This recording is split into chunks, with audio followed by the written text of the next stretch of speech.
Let's break down the month of March astrology of 2025 because I'm telling you, this is the turning point for the collective. I feel it in my bones, you guys. This month represents endings, it represents new beginnings, it represents chaos, and also a lot of fate and destiny. So there's a lot to unpack here. But first and foremost, my name is Lauren. I'm a professional astrologer. If you need insight into your individual birth chart, head to my website, thelunarchild.com. I offer natal chart readings, transit readings, and also astrology coaching. So when you think about transits, I want you to remember in the back of your mind that what I'm sharing is the forecast. It's the collective energy we are all going to be feeling on an individual level. But based off of your birth chart, you're going to feel it different than your bestie, than your hubby, than your parents, right? It's all going to be unique to you. It's going to be uniquely in a specific area of your life, and you're going to embody this energy differently depending if you have planets here or if you don't. Okay, so let's just do a really quick overall of the March astrology, and then I'm going to break it down piece by piece. So we start off the month on March 1st with Venus going retrograde in the sign of Aries. Then we have Mercury entering Aries, and then it's going to go retrograde in the sign of Aries. And then that same day, we have a lunar eclipse in the sign of Virgo, which is like a full moon on steroids, March 14th. Then we have Aries season, and the sun moves into Aries. And then on the 29th, we have a solar eclipse in Aries, which is a new moon, new beginnings on steroids. And then we have Neptune on I think the last day of the month, moving into Aries. Neptune has not been in Aries since 1861. Like crazy. None of us have ever experienced this. Go to my last video I posted on my YouTube channel. Also, if you want to know more about like the outer planets and how significant Neptune moving into Aries is, like more of the details. That was a side note. Anyways, so just overviewing that, you hear a lot of Aries energy, right? So Aries is like the main character of March. And why that I really want to focus on that right now is Aries is the first sign of the zodiac. That is why it's the zodiac new year, right? Every time March comes around the spring equinox, it's the beginning. And Aries rules over the self because it is the sign of me, myself, and I. I was born from spirit into matter. That is Aries. So it's really around going after our passions. It's around being driven. It's around impulsive. It's being bold, and it's being fiery. It's also around quickness, okay? Aries sometimes do before they think. It's competitive in a good way of always wanting to be better. In the toxic traits of Aries, it can be toxically competitive. It can be aggressive. It can be too impulsive, right? So we want to balance this energy this month. But the main thing is it's about the self, okay? So then we have Venus and Mercury both retrograding in the sign. So basically what a retrograde is it's when a planet appears to be going backwards in the sky. It's not going backwards. But what we know about astrology is it's not a causation, it's a correlation, okay? So when you think about transits, it's not like Mercury's retrograding, it's causing this. It's Mercury's retrograding, so we know for some reason we're also going to be experiencing some funky things down on Earth. So we'll use Mercury retrograde as an example first because most people know Mercury retrograde. And why most people know it now from pop astrology is because it happens 3 times a year on average. It happens a lot. So there's nothing to scare about it. It's just normal. So when a planet retrogrades, that part of yourself, because a planet is a part of us, it's a part of our psyche, is having to pause and reflect. It wants us to re-edit something. And so it says, okay, what do you want to re-edit? Well, Mercury rules communication, it rules transportation and technology, which is usually why people are like, why is my flight canceled and my computer broke? Is Mercury retrograding? Yes, it is. But also it creates delays in those things like transportation so that you can pause and reflect. So you're not just externalizing energy all the time, go, go, go. It's like the universe forcing you to slow down in a way. Now, we as humans have an ego and we get really pissed off by this and hate it. But if we worked with the astrology transits and were prepared for it, it tells us lessons. It tells us, oh, I need to chill. Okay, I need to go slower during these months when Mercury is retrograding. Okay. And then whatever house that planet is transiting, okay? So it's going to light up a specific house in your birth chart. That is the area it's going to be focusing on. For example, if it's the 4th house, that's your home and that's your family. If it's the 10th house, it's your career. It's the 5th house, it's creative projects, it's children. So every house has multiple different themes that it's going to be attacking that you have to revise and reflect on. So let's start with Venus, because on March 1st, the first day of the month, Venus is going retrograde in the sign of Aries. So Venus is the part of us that represents our self-worth. Venus is the part of us that our values come from. Venus is the part of us that makes us enjoy being here on Earth, right? The nice glass of wine or a box of chocolate. And Venus represents love and relationships. So that's a really big part of Venus. And you think about it, right?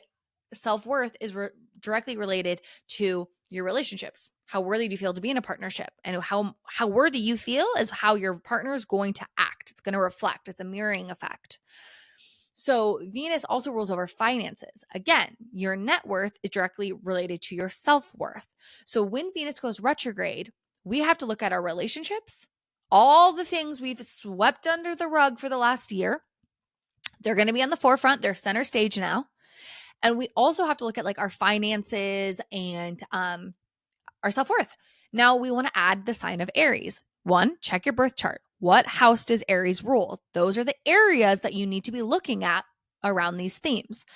But if Aries rules the self, it represents self-love. How are you loving yourself? And do you feel worthy enough to get your needs met in your relationship?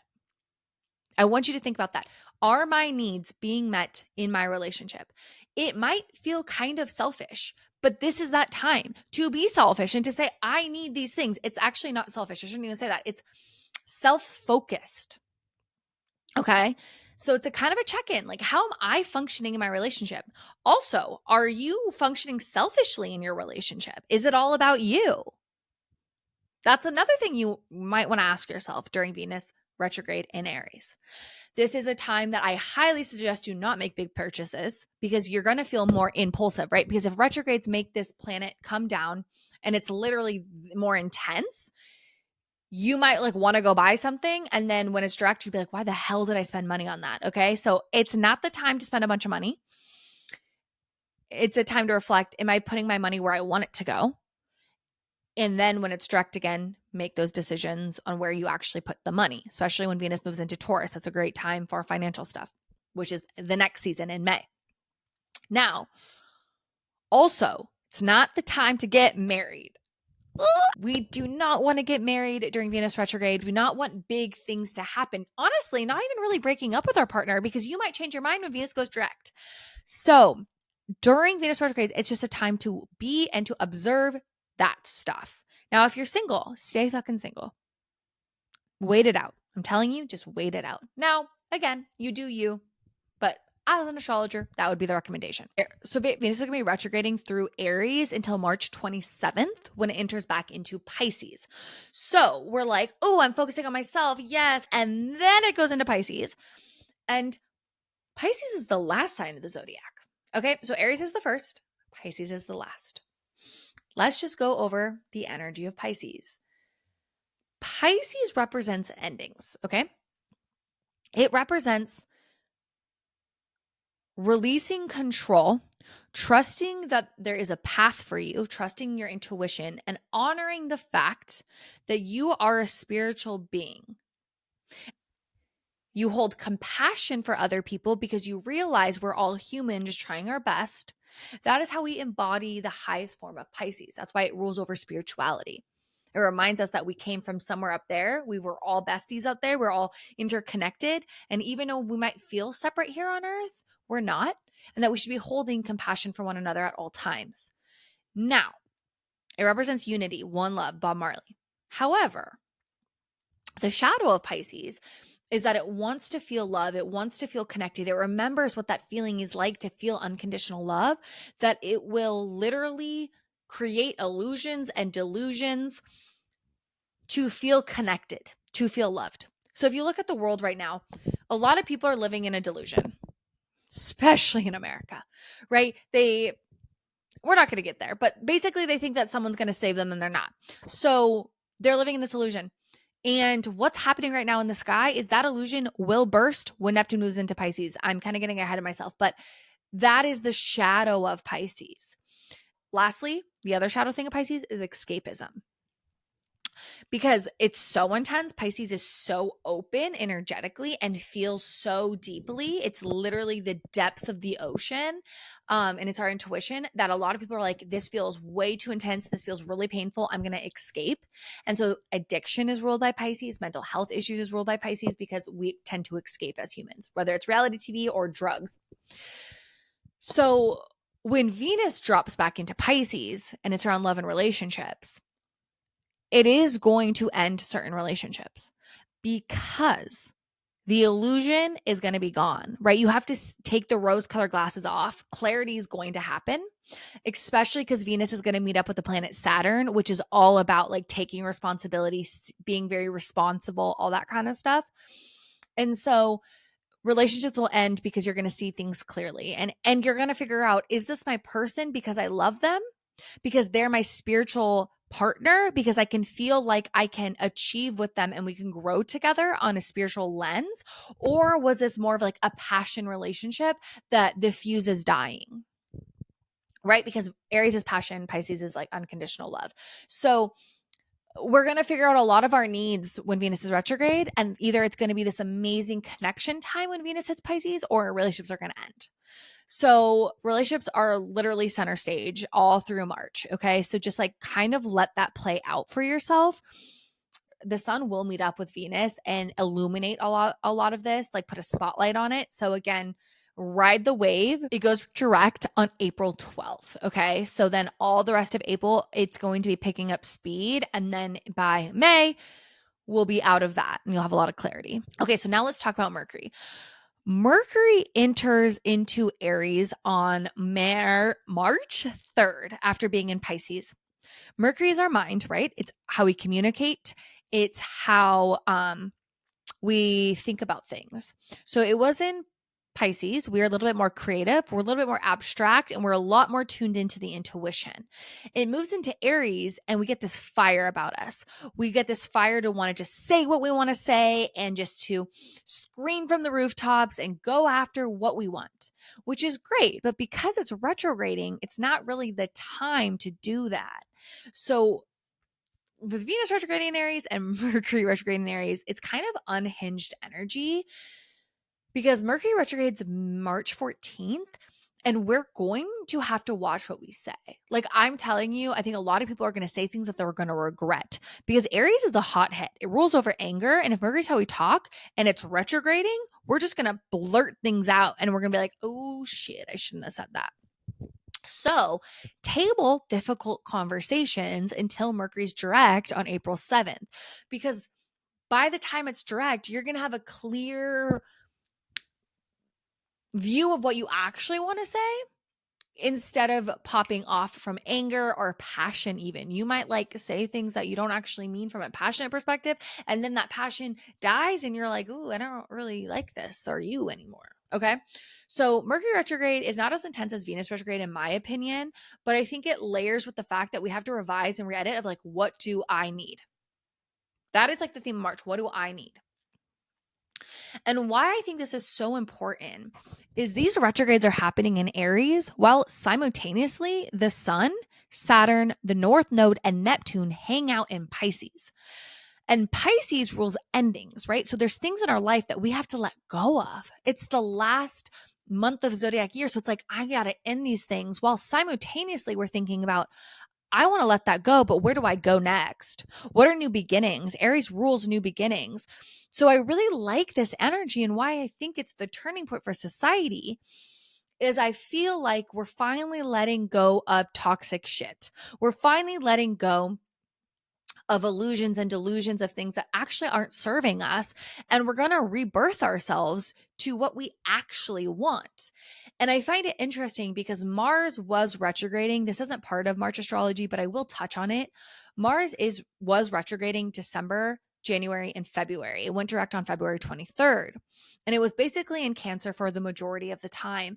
And Cancer rules our emotions and our subconscious and things that are swimming around in there and how we nurture ourselves and others. And Mars represents our drive, our motivation in life. And so it was asking you, like, how do you nurture yourself? How do you nurture others? But also, are you emotionally connected to what you're doing in relationships, in your job? Do you get emotionally fulfilled? And a lot of people are saying, I don't. And I think with that transit triggering that I'm not fulfilled in these areas, with all of this Pisces energy, then all of these Aries energy of new beginnings, I think this is where people are finally waking the F up and are like, we have to make changes, not just for our individual self to be happier, but for the collective to like literally survive. Okay, so those are the retrogrades happening. I'm going to get to the solar eclipse and Neptune in Aries later. I'm going to pause Aries energy and I want to continue to focus on Pisces right now because the day Mercury goes retrograde, we have an eclipse in Virgo. Okay. It's a lunar eclipse. So it's a full moon. On full moons, the sun opposes the moon and we have full access into our subconscious. Okay. So the moon represents our subconscious and the sun represents our conscious self.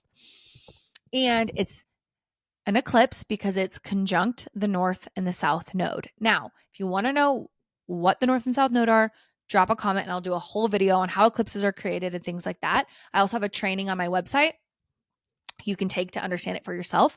But basically it just means the eclipses are around fate and destiny. It's a time that we realign our lives and timelines to continue to achieve what our soul came to this world for. So you'll notice a lot of babies are born, pregnancies are announced, engagements happen, weddings happen, because literally timelines are getting created and moving. You might choose it or fate happens. You don't get to choose it. It just happens. Job losses, new jobs, all that kind of stuff. Big, big, big changes happen. So with it happening in Virgo, and it being a full moon conjunct the south node is around letting things go. So we're purifying our life. Virgo is around cleaning things out, mind, body, soul, cleaning junk out of your body, cleaning your house, clutter, energy that just doesn't serve you anymore. Virgo rules over your health because we understand that the physical and the spiritual go hand in hand here on earth. And the sun is in Pisces. So it's a time that we have to let go of control. You're going to let go of things that you think you controlled that you never did, the ego just convinced you to, so that we can ultimately move towards Pisces energy trust, right? So this eclipse is going to make things leave people's lives, things that are toxic, things that we need to just let go of to feel more in tune with ourselves, basically. So that's March 14th. Then the sun moves into Aries on March 20th. Then on March 29th, we have a solar eclipse in Aries. So we have an eclipse in the Virgo Pisces axis. Well, we've been having eclipses for the last 2 years on the Libra Aries axis. And this is the very last eclipse we have on this axis, okay, for quite some time. It's a solar eclipse. This is a new moon. This is new beginnings.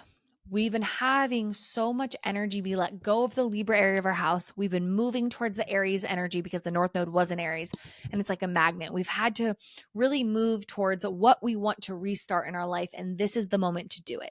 You might have started something new over the last 2 years, and this is kind of going to spark new ideas, new growth in that area, or it's like a brand new beginning for you. So go to the area of your birth chart, whatever Aries rules, you are going to be revising and reflecting with Mercury and Venus, but you're also going to be rebirthing with this solar eclipse. So it's this really amazing energy that if we capitalize on it, you will be aligning with your destiny. And then on March 30th, Neptune enters into Aries. And this hasn't happened since 1861. And just on Neptune is a collective planet. It's less about ourselves, right? Venus and Mercury are literally parts of our psyche. Neptune's part of our deep unconscious, the collective unconscious.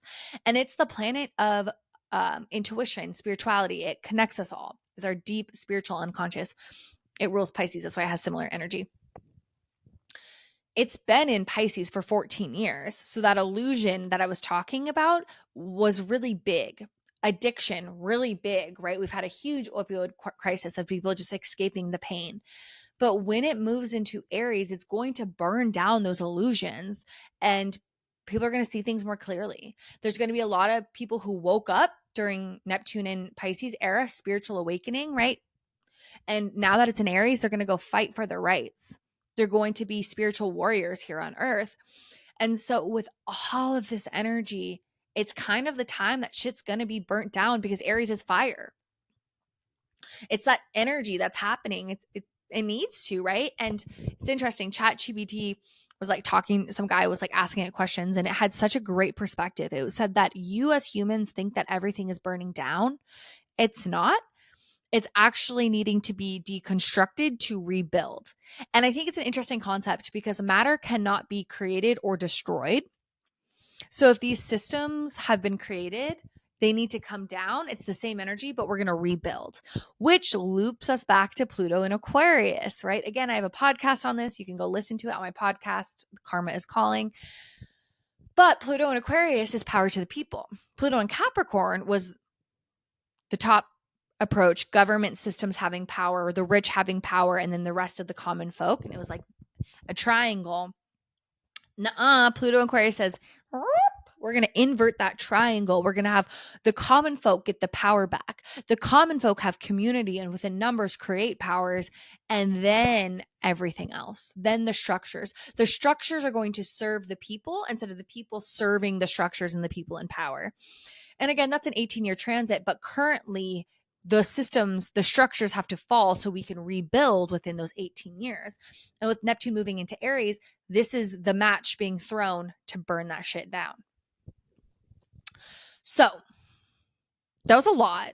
If you want to know how it's going to impact you as an individual, again, book a reading with me. It's so much easier to go through, but I just wanted to like give you the overall in-depth information around the March astrology, because you can see it's a turning point because of Aries literally equals new beginnings because it's the first sign of the zodiac. Pisces literally represents endings because it's the last sign of the zodiac. And we have a start with a stellium in Pisces, we go to a stellium in Aries, then we go back to stellium in Pisces, and then Aries again. So it's like so much fuckery happening and so much chaos happening.